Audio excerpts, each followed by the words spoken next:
Alright, here we are again. So I covered, make sure I'm in the shot here. I covered one, and it takes up all the space between it and the ring, especially if they're going to be compressed. I'm not sure how to better, I mean, I guess I can take a little more time and have it line up perfectly with the length of the handle, but I'm not sure how to better handle that. I can't see how an overlap would be better than that. Make sure you can see that there. So I'm not sure, just be more careful maybe. But this worked out so well that I'm going to go ahead and I put all of these on a little piece of aluminum angle that I had just laying around. I bought it for something and, you know, never used it. So on the other one I used spray glue that I got at Michael's. I went in one day and the guy gave me a $10 coupon and I bought some spray glue. So I'm gonna spray glue these, the outsides of these, and then I'm gonna lay these out and spray them. I started cutting them, you know, to match the template, and then, you know, I decided that I'm a moron, and why not just cut them plenty large enough and then trim them. I think that will be, because getting this lined up here is not, whoops, getting this lined up onto that is, you know, just risky in itself. So why should I bother doing that? Why don't I just make rectangles and trim them? And that'll be a lot easier. I do have some of those cut though, some of those, so we're gonna go ahead and use them. If they mess them up, then I'll try and pull them off somehow and use them. But that's the way I'm going to proceed. So I'm going to go ahead and spray all the glue on the rings and on the back of the leather. I think before I do that, I'm going to take the edges of the leather where the leather meets the denim.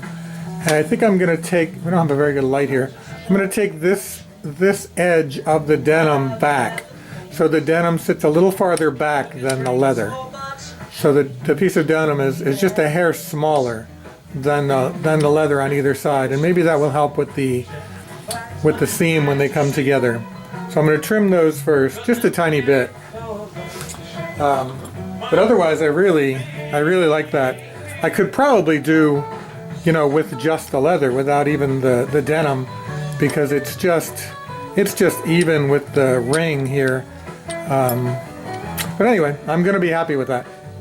So I'll let you know when I'm done with all the gluing and the applying of the leather. Alright, so a real quick bit of advice here. So I'm putting these together. There we go. I like the lighting here. It's terrible. I'm putting these together and kind of,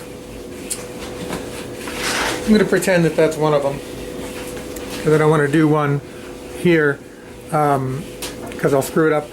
But I'm taking, they're both glued, so I sprayed glue on here and glue on the outside of the piece of aluminum, pretend. And then I'm laying it on there and then wrapping it tightly around, wrapping it this way and then wrapping it this way, but not hitting the ends yet, so leaving the ends loose. And then it's working well to bring the ends together while they're still up off of the ring, off of the spacer. And then bring the ends together and bring them together down onto the glued spacer. And that seems to be making the smallest, yes, I bite my nails, shut up, the smallest seam that I can get. Maybe you guys can do a better job. As I said, I'm not very good at things, but maybe the 1000th time I do it, I'm okay with it. But so that's pretty good. I'm happy with that. But that's how it works best. If I just bring one down and bring it down and glue it on, and then bring the other one around and try and match it, it either overlaps or doesn't reach, and then I have to bring it out and try and stretch it around. So it's best, I've found, to bring them around and have them meet up like this and then bring them down like that. And that is how I've gotten this relatively decent seam. Alright, so I have these done here. This bunch done. I have a couple more to do. One of the don't do what I do lessons. Don't mark your leather on the good side. Like that. Don't do that. So now I have to figure out how to get this permanent marker off leather, or I need to trash all of the ones with the marker on them, which is like 4 of them, 5 of them perhaps, and maybe make replacements. So yeah. Alright, so we're back. So here's the, see if I'm farther out, there we go. So here's the handle. I've got this piece, it's too small I think. I think this is the part that butts up against the hammer. I think I'm going to get a bigger piece of pipe. It should be bigger than that. It should be wider than that. So I want to make a new one of those, but we'll pretend for today. So here's the leather. Let me see if we can get in the light here. Is that better? So we've got our handle. Now these are the rings that we made, and I thought they didn't. I don't like the way they are.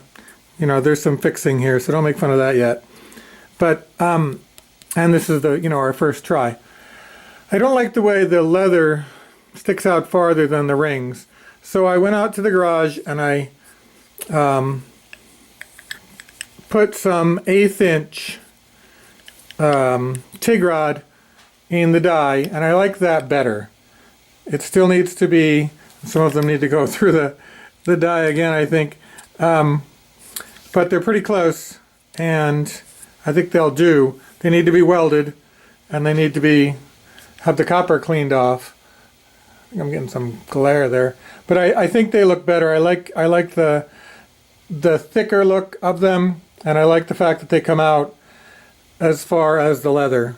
So if I do a better job with the leather and it's not all bunched up, like this joint here is nice. It's not bunched up, and the ring is a little bit proud. And that's what I was looking for. So I think it's I think we're going with the 1/8 inch, at least for this one, until we get, until I figure out a way to mass produce these on a repeatable scale.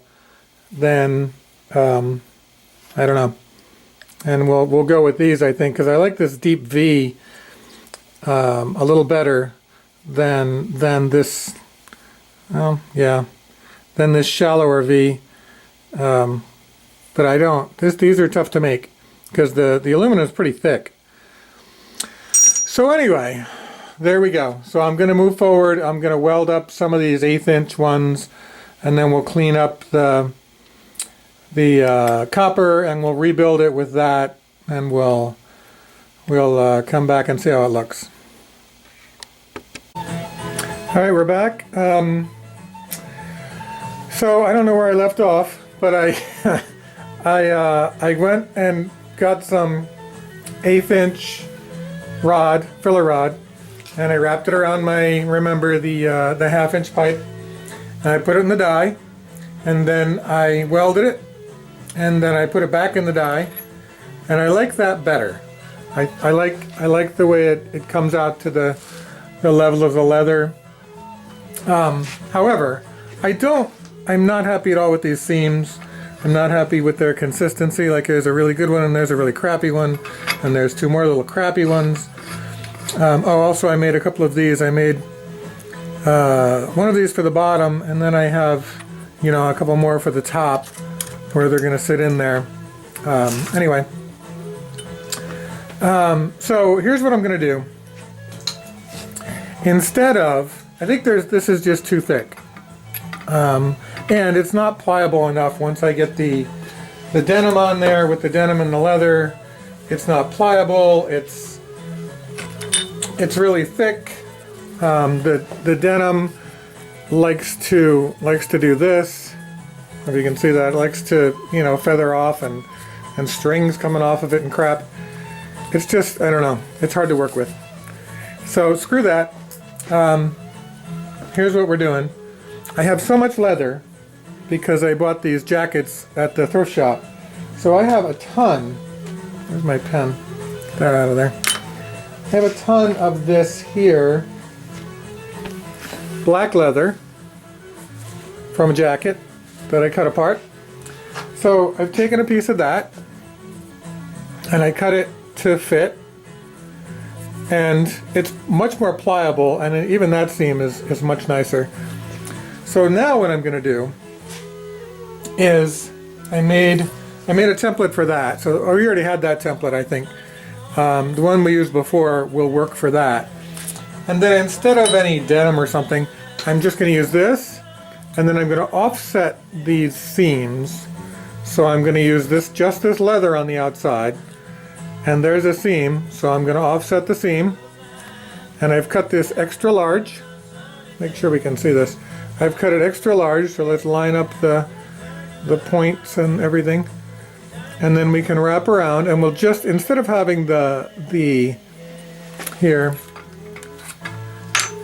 instead of having the leather and the denim wrap over, we'll just have the leather, because a lot of times I think the leather and the denim, you can see in some spots, it's kind of like wrinkly.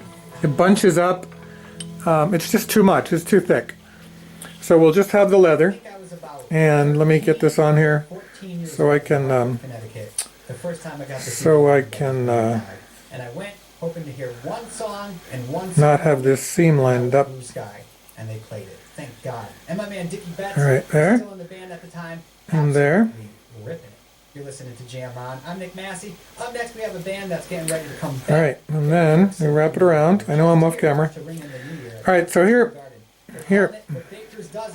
13 shows lined up at Madison Square Garden for the end of July into the beginning. So here's our piece, and that's that black piece now wrapped in the aluminum with the black leather, with the brown leather over it. And I cut it extra wide so we can wrap just this leather, and it's very thin, it's pliable, I don't think it'll bunch up, and there's enough to go around all sides.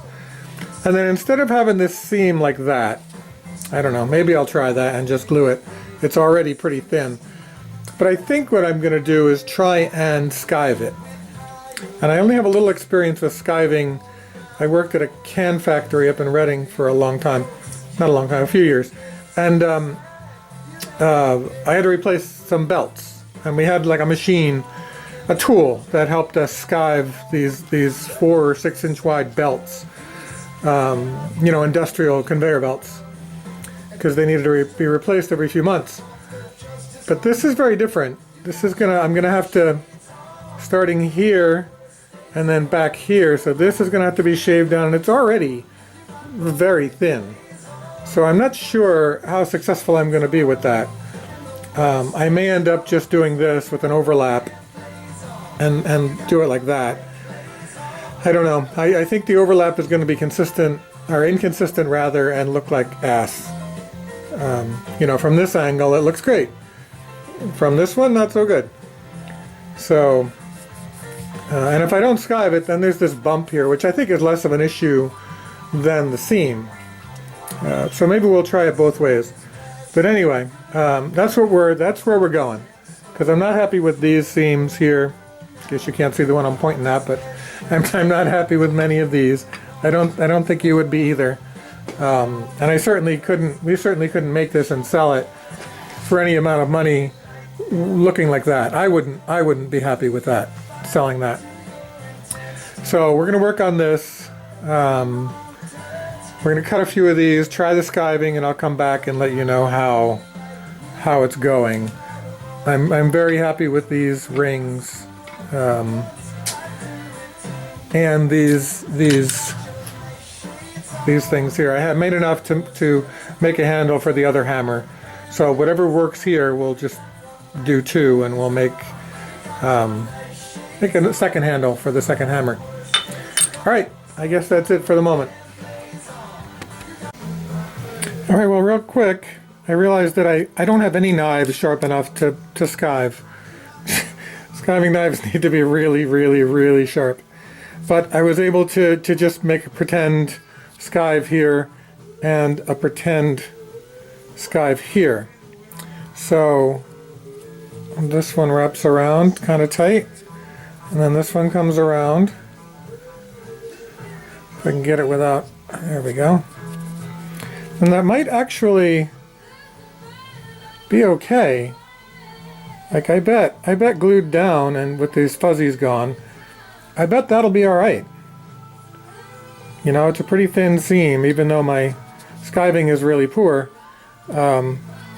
I can just cut these shorter, because I planned on skiving all the way back to here and all the way back to here, but I think with this thin leather, I think just a quarter of an inch, well, this is a half, but I think much less than I'm actually doing would be fine, and that I won't have this bump here, this seam. Oops, sorry. I won't have this seam here. I'm sure it's not visible, but I can feel it where this poor skiving hits this full thickness leather. So it should meet up, like the skiving here should meet up with the end of the skiving here, and the skiving here should meet up with the end here, but it does not. So, but it's so much better than the other one if I could just get rid of these fuzzies. So I think that's going to be a good plan. I'll have to either go really slowly and use razor blades, or